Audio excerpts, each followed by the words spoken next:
আপনি যে দল করেন, অবশ্যই আপনার সেই দল করার আগে সেই দলের সম্বন্ধে আপনাকে যাচাই করে নিতে হবে সেই দলটি আসলে কেমন, সেই দলটির মানুষগুলো ইমানদার কিনা। কারণ এই জন্য আপনি যাচাই করে নেবেন, আল্লাহ পাক সুবহানাহু ওয়া তাআলা কিয়ামতের মাঠে আপনার নেতাকে সামনে নিয়ে আপনাকে বিচার করবেন, আপনাকে বিচারের কাঠগড়ায় দাঁড় করাবেন।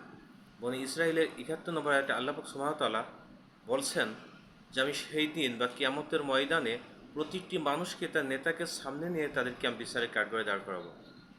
এখন আসি যে আসলে আপনি যে দলটা করছেন সেই দলটা কেমন, এটা আপনার যাচাই করতে হবে। আল্লাহ তাআলা সূরা হজের ৪১ নম্বর আয়াতে বলছেন, আমি যখন মুসলমানকে আমার ভূখণ্ডের কোথাও রাষ্ট্রীয় ক্ষমতা দান করি, সে প্রথমেই নামাজ প্রতিষ্ঠা করবে, জাকাত আদায় করবে, সৎ কাজের আদেশ দিবে, অসৎ কাজ থেকে মানুষকে নিষেধ করবে।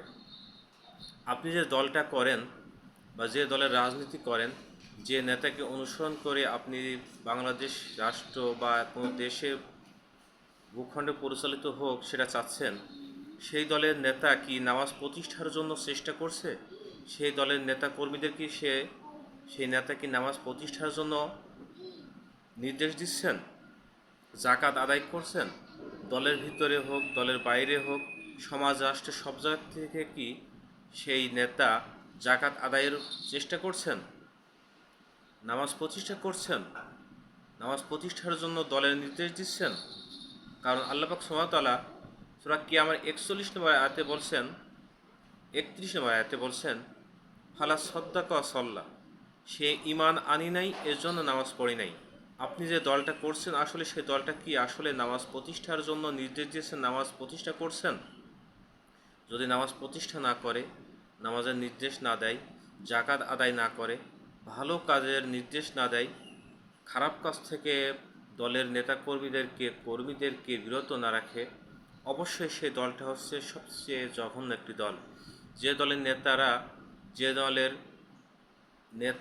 বা যে দলের কর্মীদেরকে নির্দেশ দেয় যে নামাজ প্রতিষ্ঠার জন্য, জাকাত আদায়ের জন্য, ভালো কাজের নির্দেশ দেয়, অসৎ কাজ থেকে মানুষকে নিষেধ করে।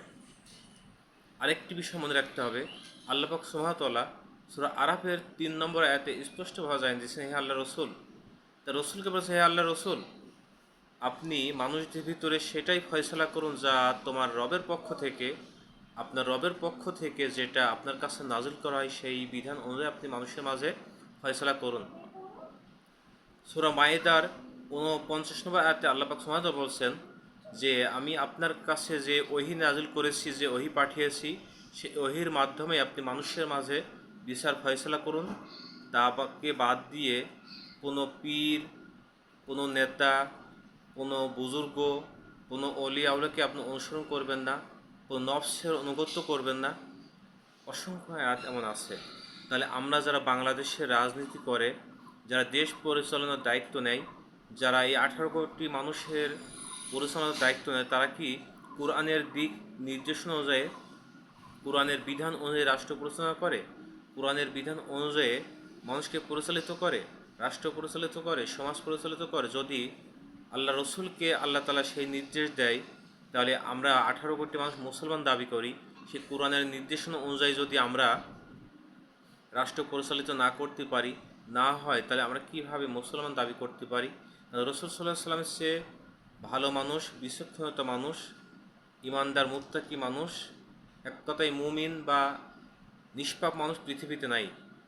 তারপরও আল্লাহ তাআলা যদি সেই ব্যক্তিকে, সেই নবীকে কোরআনের দিক নির্দেশনা অনুযায়ী ফয়সালার দায়িত্ব দেন, নিজের নফসের গোলামি করতে নির্দেশ না দেন, নফসের অনুগত্য করতে না দেন, নফস অনুযায়ী রাষ্ট্র পরিচালনা করতে না দেন, আমি আপনি কোনো ব্যক্তি আইন তৈরি করলো, সে আইন অনুযায়ী রাষ্ট্র চলবে, এইটা যদি হয়ে থাকে, তাহলে আল্লাহ তাআলার বিধানকে অস্বীকার করা হচ্ছে। আল্লাহ তাআলা নির্দেশ দিলেন যে আমার বিধান অনুযায়ী রাষ্ট্র পরিচালিত হবে, সমাজ পরিচালিত হবে, আইন হবে, সেটা যদি আমরা না মেনে নিই, না মেনে যে মানুষের তৈরি করা of the people, by the people, for the people, এইগুলো যে আমি স্বীকার করে রাষ্ট্র পরিচালনা করি, অবশ্যই ঈমান থাকবে না। এই জন্য আমাদের অবশ্যই নেতাকে যাচাই করতে হবে, সে নামাজ প্রতিষ্ঠা করে কিনা, কোরআন মানে কিনা, জাকাত আদায় করেন, ভালো কাজের আদেশ দেয় কিনা, অন্যায় কাজ থেকে মানুষকে বিরত রাখেন। আসসালামু আলাইকুম।